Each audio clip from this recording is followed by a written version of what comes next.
Маңғыстау облысының әкімі Ноғаев Нұрлан Асқарұлына Маңғыстау облысы мемлекеттік еңбек инспекциясы басқарма басшысы Іңкәров Әлігер Меңдібайұлына үндеу.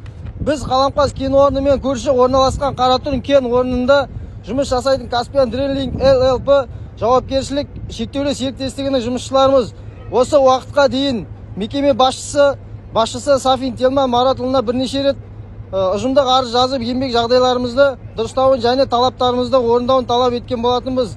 Алайда мекеме басшылығы мен арызымызға жауап бергенімен жауабы жұмысшыларды еш қанағаттандырмады. Сонымен қатар жыл сайын мекеме ішінен мекеме ашылуын және жұмысшыларды сол мекемелерге жаппай кіруін талап етіп, жұмысшыларды үркіту, қорқыту мен қудалап жатқан ескертеміз.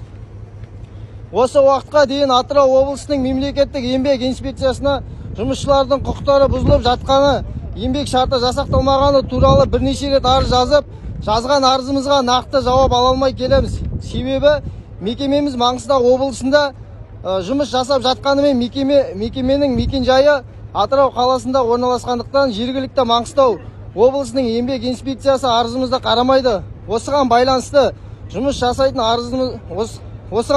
жұмыс жасайтын техникаларымыздың сай келмеуі, жарамсыздығы, еңбек жағдайымыздың сақталмауы маусымның 9 күні 2023 жылы Қаратұрымда болған осы өрт апатында жағдайлардың басқа да апатты жағдайлардың орын алмау үшін талаптарымыздың орындалуын сұраймыз.